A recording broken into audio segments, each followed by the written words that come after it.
I have never been this excited to spend this much money in my life, because what's in front of me is Apple's brand new MacBook Pros, the M5 Max, the M5 Pro, touted to contain the fastest CPU cores on the planet. These, according to Apple, are multiple times faster in multiple categories. 2 times faster SSDs, 4 times faster AI, up to 8 times faster stuff. It's Apple, okay? They just say whatever they want. But we're gonna find out today if there's any actual validity in what they're saying. I got an M4 Pro and an M4 Max to test them against, and we're gonna find out exactly how much faster they are. And if the gains are anything like they were from the M4 to the M5, the more basic one, then we are in for a treat. And I mean, I'm in for a treat because this is gonna be my new laptop, if it is as good as it looks on paper. As for how they look in the real world, well, I assure you, virtually nothing has changed. I mean, just look at these things. Can you tell which one is my M4 Max versus the M5 Max? Wrong, it's the M5 Pro and the M5 Max. My M4 Max is over here. You could tell because it's got this sick D-brand leather skin. Link in the description if you're interested. On the outside, everything you're looking at is identical. We've got a MagSafe charging port, we've got 2 Thunderbolt 5s, and we've got 3.5-inch audio. On the other side, we've got another Thunderbolt 5, HDMI 2.1 outputs, and SD card readers. Nothing here is different, and on the 16-inch variants, it's the same story. The only noticeable change, if you look at the keyboards, nice and close, they went from a text label on these keys on the keyboard over to some symbols. And same with on the other side with the delete and the enter and the shift. That's the only real change. But despite those keys being different, they are in fact the same keyboard. Jakku is a great channel. You should subscribe. Is it auto typing for me? I like my cat Arlo. He's Carlo. I hate this. That needs to get turned the fuck off. Anyways, same keyboard, same screen. It's a fantastic screen, 1600 nits peak brightness, thousands of dimming zones. It's super color accurate. And we've even got a great webcam up here still with a notch. They also still come with the same accessories. We've got a nice sleeved cable. Ooh, not for file transfer. Oh my God. Tis exclusively for charging, what being MagSafe, and is 2 meters long. Woohoo! Nice and long. And then propaganda, don't need that. And a big power brick. Man, Apple, they gotta get their shit together on this department. Everybody's making power bricks way smaller than this now. This is only 96 watts, homeboy. I've heard that this 96 watt brick is not enough juice even to keep like a 16-inch MacBook Pro M5 Max charging while doing a really high intensity workload, like maybe rendering a video that you've edited or gaming or whatnot. So that's something to keep in mind. But again, Apple's bricks are huge and you should just get like a Ugreen one or something. I'll have links down in the description, and while you're down there, get subscribed so you can check out more Apple content, because I told you I spent a lot of money and it's not just on that. There's a really, really expensive monitor right below the table that I hope is worth the price. For the purposes of testing and whatnot, we're gonna stick with the M5 Max, but I got benchmark results for both, and I have been using both for some amount of time here. It looks the same as the last generation, and it feels the same. But that's okay, because what we're interested in is what's on the inside. Because Apple made some pretty lofty claims. Multiple times better AI performance, double the SSD speed, the fastest CPU core on the planet. Woo! It's a lot. And when you look a little closer, there might actually be some proof in this pudding. Because look, they went from a 14-core CPU on the base model M4 Max that I've got right here, up to 18 cores on both the base and the upgraded version of the M5 Max. And not only that, they're different, better in theory cores. They've gone from having a few efficiency cores and a bunch of performance cores to having a few super cores, the fastest cores on the planet, and a bunch of performance cores. They've gotten rid of efficiency cores outright. So I'm expecting a lot from these new CPUs just on a core increase basis alone. Even on the M4 Pro, which has gone from a 12 to a 15 core on the base model and a 14 to an 18 core on the upgraded M5 Pro. And what's interesting to note here is the higher end M5 Pro, this 18 core model right here, it's the exact same 18 cores that you get in an M5 Max. And that's possible thanks to a new architectural design where they basically take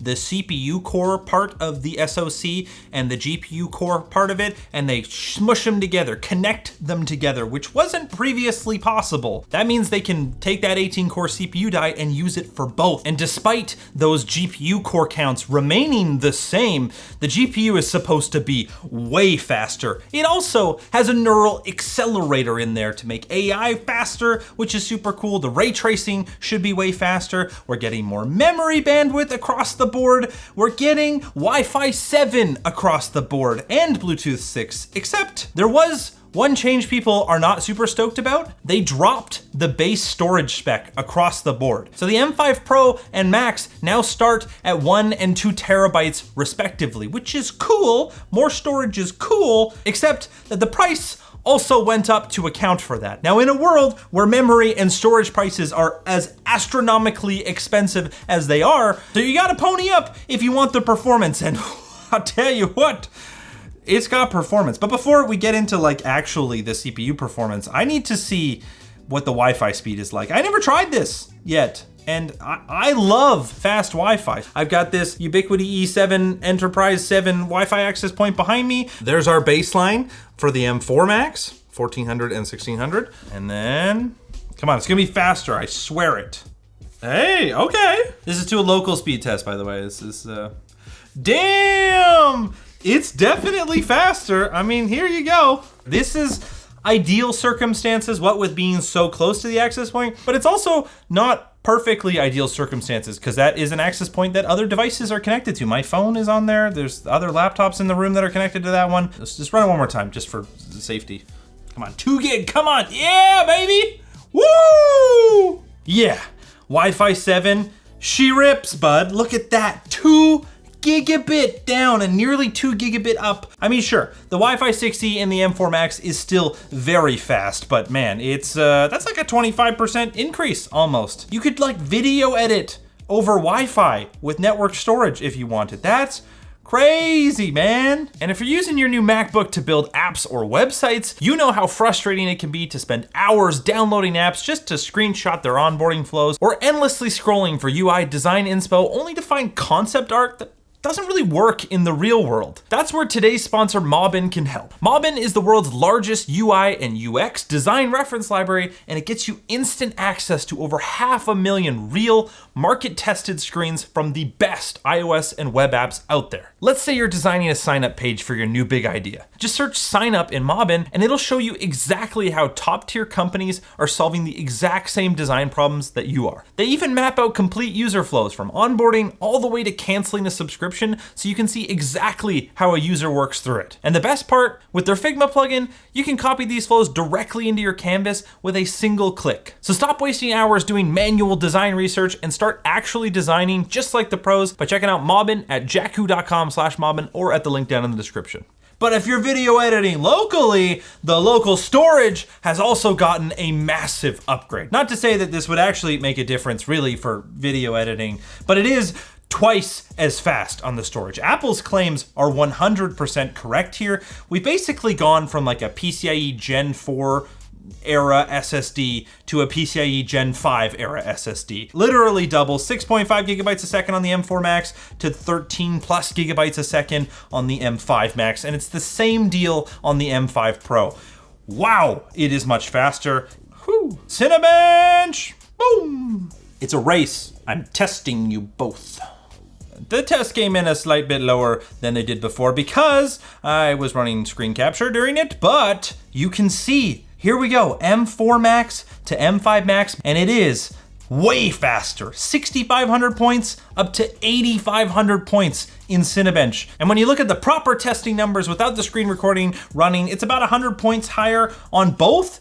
Either way, the difference is still huge. 18 cores up from 14 cores. That's a big difference, boys and girls. It does still, like the M4 Max, thermal throttle. So if you want the fastest version of these chips, you're gonna have to wait until you can get the desktop version. But to have this level of performance in a laptop is ridiculous. I mean, this benchmark result, CPU multiple threads, that many points, look here.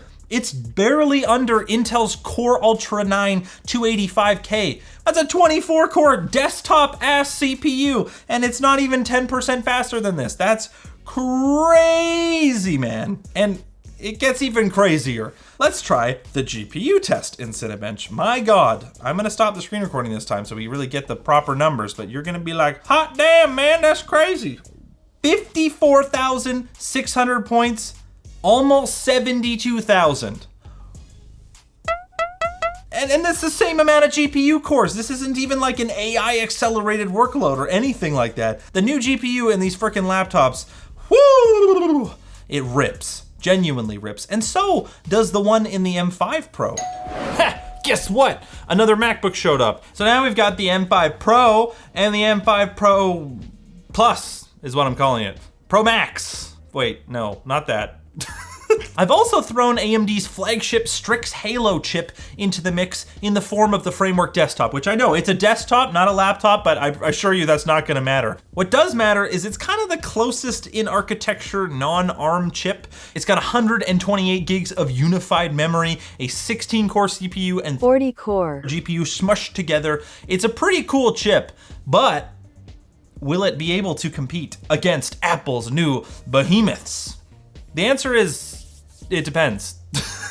Starting with 3D Mark's Solar Bay Extreme Test, which is a synthetic gaming benchmark. That means it's not a real game, but it does use game technologies. And it shows game technologies, I'll tell you what, because the new M5 Pro is 33% faster than the old M4 Pro, and the M5 Max is 32% faster. It is worth mentioning, however, that this is a ray-traced benchmark, and M4 to M5 was a huge bump to the ray tracing performance on these chips.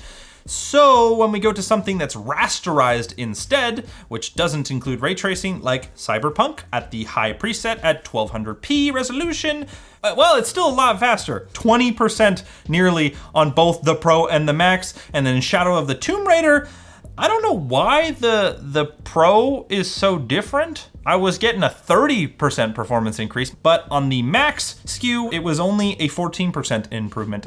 I think there's a bit of a CPU bottleneck situation happening here where we're not really getting the full performance of the M5 Max's GPU, but I tried to increase the settings up to high based on my original testing at low, which was really CPU limited.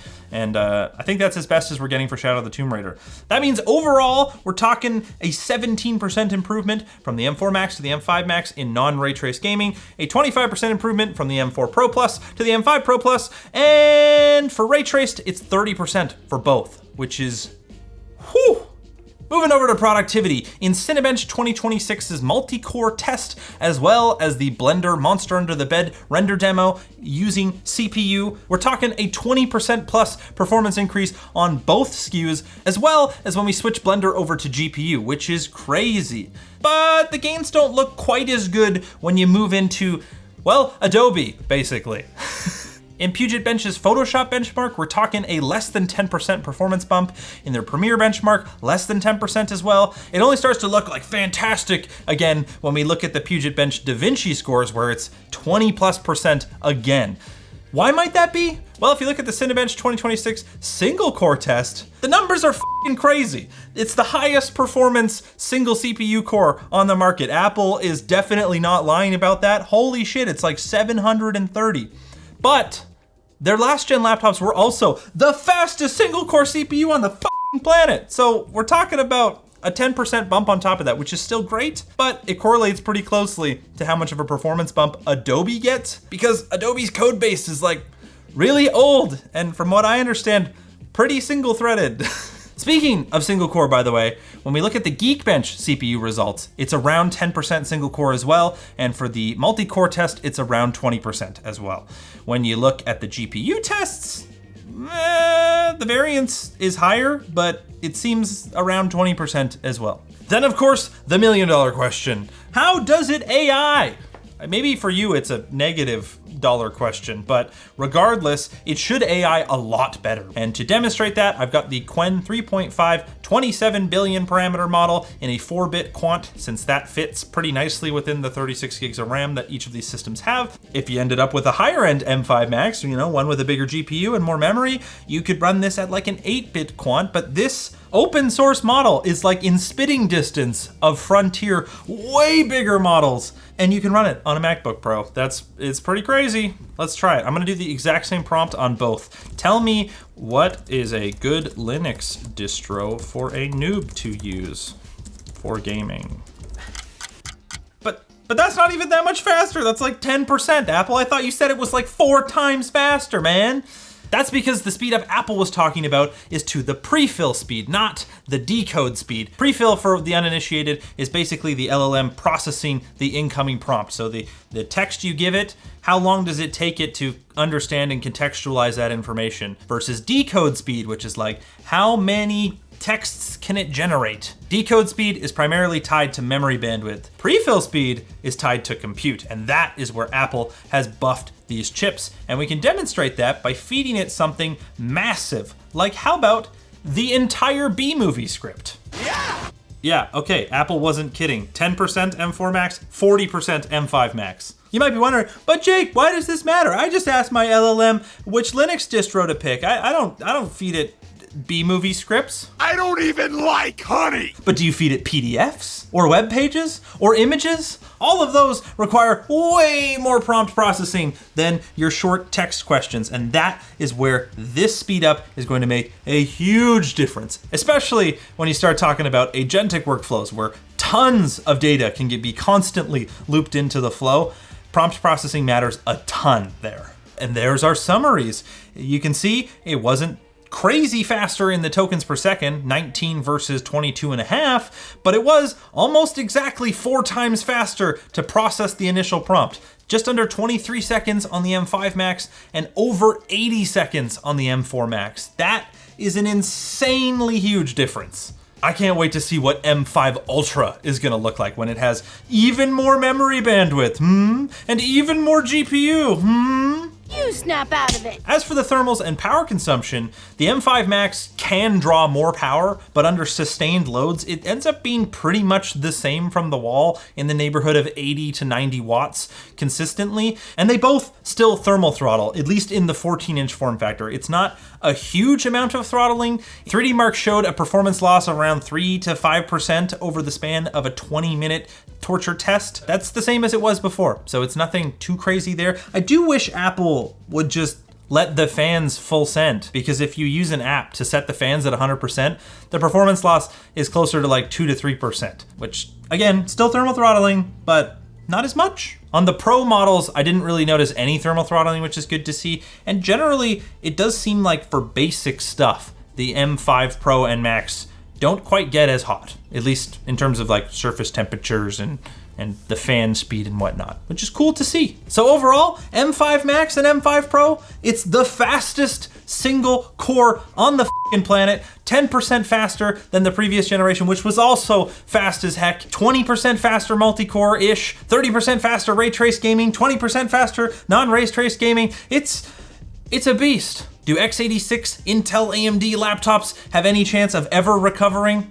I don't know, but what I do know for sure is that this M5 Max is going in my goddamn backpack, and this one is going on Craigslist. Get subscribed, hit the like button, and let me know down in the comments what you think about the M5 Max and M5 Pro. Honestly, I'd probably buy an M5 Pro if I was, buying it for somebody that was not psychotic about how they spend money on technology. Anyways, goodbye. Sub to his Patreon. And what do you think, Alex? Oh, you should rate sick, buy real fast laptop. Oh yeah, all right.